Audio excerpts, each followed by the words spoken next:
Talk to the hand. Excuse you? Oh my god, hi guys, welcome to my channel. Well, isn't this an awkward portrait? Who are these people? Why did Van Eyck feel the need to let us know he was there? And can someone take that dog out for a walk? He doesn't look so hot. Didn't I tell you? I got it, chill out. Hot Artist Flag! This is the Arnolfini Portrait, made in 1434 by Jan van Eyck. The estimation was that this is Giovanni Arnolfini, a wealthy Italian merchant, and his second wife, Giovanna, and that this portrait was an engagement hard launch. And no, it was not a shotgun wedding. This was a common stance of women in portraits to symbolize fertility. And these are additional elements that are showing us that this is a soon-to-be fertile union between a man and his wife. Nice story, huh? Well, here's the problem. In 1997, new information came out. Giovanni and his second wife, Giovanna, were married in 1447, 13 years after the painting was made, and 6 years after Van Eyck passed away. Hell no, girl! The math is not mathing. The woman in the portrait cannot be Giovanna Arnolfini. Then who is she? Keep going! This is better than the secret lives of Mormon wives. The main theory now is that the woman is actually Giovanni's first wife, Costanza, who died a year before the portrait was made. Wait, so they were already married? This is not an engagement portrait? Correct. This is believed to be a death portrait. And let me show you why. Starting with the dog at Costanza's feet. Dogs in art often symbolize loyalty, akin to the loyalty in marriage, which would go along with the idea that this is a wedding portrait. However, also at this time in history, unfortunately for pets, they were customarily buried with their owners and believed to move on to the next life with them. The dogs were depicted in graves at the feet of the deceased, just like here. The chandelier has 6 candle spots, but only 2 are used. His candle was lit, while hers seems to be smothered out, showing that his lifelight is still burning while hers no longer is. Visible in the window is a Japanese cherry blossom tree. This tree blooms once a year and, at its essence, is temporary. Many believe that this is an allegory to life. One more element is the convex mirror. A cutting-edge technology in 1434, it could be just a sign of wealth, but at that time in art, mirrors were also associated with subjects of death, as one looks into the mirror to reflect on one's death. Creepy, huh? Think of that next time you're flossing. Lastly, around the mirror there are 10 roundels depicting 10 stations in Jesus' life. The 5 that are at Costanza's side are associated with his death and resurrection, while on his side, the fun stuff. So, now that we allegedly explained who they were, let's take a look at the portrait elements. Van Eyck did not shy away from detailing all the ways in which the Arnolfini couple were part of the upper class. At first look, we might not see the usual aristocratic-ass presence, but don't let the lack of gold and gems fool you. Like a golden tooth in the mouth of a rapper, the details tell a different story. These punks are full of bling. Starting with Costanza and Giovanni. Red, green, and black fabric dyes were the most expensive dyes at the time. Now, that can mean that they are extremely wealthy, or that this video is sponsored by Giovanni's Fabrics.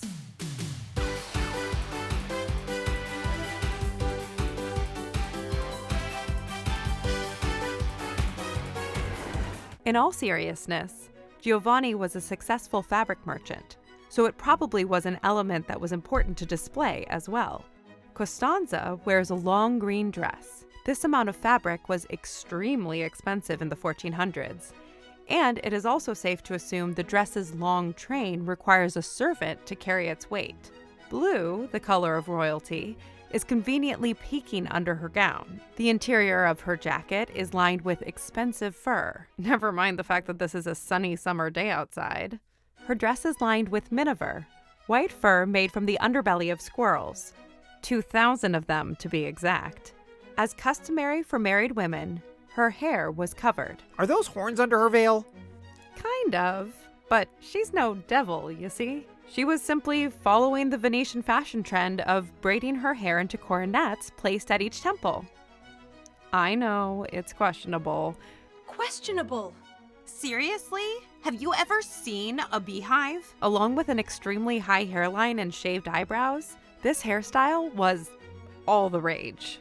Giovanni is dressed in a fur-lined black coat, rich plum, and his hat, made from dyed straw, was also the latest fashion at the time. Their clothes are expensive, yet show some restraint. Furniture was a luxury many could not afford. The Arnolfinis not only had plenty of furniture, but they were flaunting it, like their life depended on it. Hey, check out this bed. I don't even sleep in it. The presence of the bed makes it seem like they're in a bedroom. However, in the mirror reflection, we can tell there are guests in the room. Therefore, we know that this is a foyer, a reception room to receive guests and display wealth. A bed was a particularly big flex because it was the most expensive type of furniture in the medieval time. Bingo! She's good. Imported oranges, oriental carpet, the high upholstered chair meant for guests, the chandelier, an item that was rarely seen in private households at the time, all of these elements suggest their fortune. It is subtle, but definitely there. Okay, so if we follow the narrative in which this is a portrait of Giovanni and his expired wife, why are there so many people who believe this is a wedding portrait? And who cares about their wealth? Well, the elements Van Eyck chose to display in the room also represent the union between the two. The rosary was a common gift from a man to his wife. Their hands, the statue of the woman on top of a dragon, is suggested to be Saint Martha, patron of housewives. And finally, the brush hanging right under it present the woman's duty to the house. Even when I'm dead, they expect me to clean. The reason why this portrait was commissioned to begin with brings out the importance of social status in the late medieval time. During the medieval period, Europe saw a rise in merchants, bringing out a new class. The wealthy merchant class, or the bourgeoisie, as it's more commonly known today. Bruges was the hub of international trade. The Arnolfinis, originally from Lucca, Italy, moved there in pursuit of greater success. Although merchants had money and accumulated wealth, climbing the social ladder in a land of kings, lords, and nobles was not that easy. They could never be part of the aristocracy. As merchants grew richer, they wanted everyone to know it. And what better way than commissioning a portrait? A luxury that was reserved at that time for kings and nobles. Although Giovanni was able to commission the painting, the fast growth in wealth among merchants did not go without pushback from the upper class. Soon there were rules in place to differentiate the wealthy merchant class and the nobility. That's where Van Eyck's value comes in. At the time, Van Eyck was the court painter for King Philip the Good. He was well aware of the line between classes and how to display the Arnolfinis in the correct way. Dead wife or not, a portrait was a way to show off their wealth and place their relative importance within society. The portrait does a great job displaying their wealth and expensive taste, yet making sure we are aware they are not part of the aristocracy. On the back wall, we can actually see the handwriting. Van Eyck was here. The signing of the painting could be seen as the artist's signature. However, the artist already painted himself into the picture, so why do we need more obvious proof of his presence? Because it's one more way of showing off the Arnolfini's wealth and connections. Van Eyck filled the painting with extraordinary and peculiar details. For example, look at these shoes. Although they are shown in the portrait, the Arnolfini's feet are bare. Costanza's shoes in the back near the wooden step are meant to elevate her feet from the dirt in the unpaved streets. His sandals are evidently dirty from a walk, probably from a quick stroll to Erewhon to get Hailey Bieber's berry smoothie, because even a dead wife deserves a treat. Any thoughts?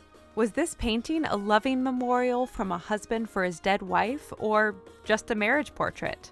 What we can undoubtedly agree on is that the details in this painting are incredible, showing Van Eyck's ability to capture details, colors, and understand light and its effects.